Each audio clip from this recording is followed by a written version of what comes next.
લગ્નની વાત આવે, પતિ પત્નીના સંબંધોની સમજદારીની વાત આવે, ત્યારે કેવા સંબંધો હતા સાહેબ. આ ધરતીના હાવ ગામડાના અભણ માણસો, આપણા વડીલોને સલામ એટલે કરવી પડે કે ગામડાના અભણ માણસો અને કેવી ઘટનાઓ થઈ હોય. સમજદારી કોને કહેવાય, દાંપત્ય જીવન કોને કહેવાય. પત્નીને કેન્સરનો રોગ લાગુ પડ્યો, નાનો માણસ ગામડામાં રહીએ અને પોતાની પાસે હતી એટલી 5-10 લાખની પ્રોપર્ટી વેચી મારી.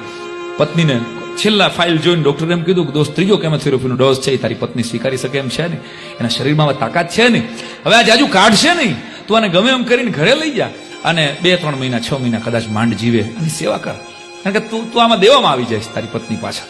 ત્યારે પતિએ એટલું કીધું, ડોક્ટર સાહેબ એક વિનંતી કરું છું, તો તમે આ વાત મારી પત્નીને ન કહેતા, તમે ખાલી એને પાસે બોલાવીને એટલું કહો કે તમે હારા થઈ જશો અને તમે ઘરે વયા જાઓ એટલે જીવી જશો, કારણ કે હું મારી પત્નીને મારા ખોળામાં એને મોત આપવા માંગુ છું, પણ એને રીબાવીને મારી નાખવા નથી માંગતો.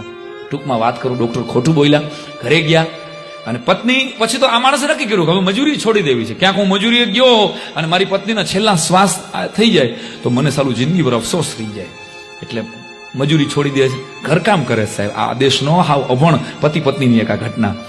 અને સવારના પોરમાં રોજ સવારથી પોરું ઘરકામ કરે, સીધા વાળે રોટલી બનાવે, પોતે પત્ની માટે ચા બનાવે અને સવારના પોરમાં બાળકની જેમ તેડી અને ફળિયામાં ખાટલામાં હુવાડે એટલે તાજો કૂણો તડકો મળે ને તો શરીરને થોડુંક સારું રહે. એમાં એક દિવસ સવારના પોરમાં એ પોતે પતિ બાઈ માણાનો પોતાની પત્નીનો સાડલો ધોવે અને ધોઈને આમ કરીને આમ હુકવતો હોય ને, આ દ્રશ્ય બાઈથી જોવાનું નહીં. આ દેશની એક પતિવ્રતા નારી, એ અહીંયા આવો તો તમે એમ કરીને બહાર બોલાવે, દોડતો હાડલો મૂકીને ગયો, કરે કઈ તકલીફ છે તને? તો બાઈની આંખમાંથી દોડ આહુડાની ધારો, ખોળામાં બાળકને જેમ માથું લીધું, કેમ તને કઈ તકલીફ થાય, તું કેમ રડે છે?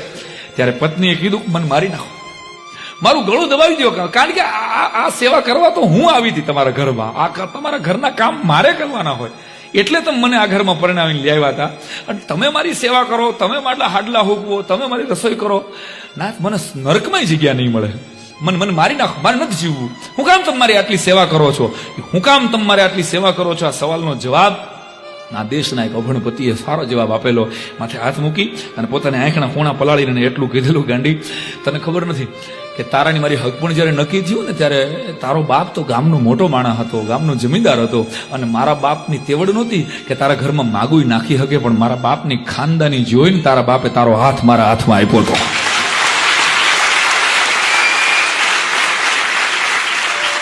આ હું સેવા એટલે કરું છું કે જો હું સેવા ન કરું ને તો મારા બાપનું ખાનદાનીનું ખોયડું લાજે ભલા માણસ. આ દેશ છે.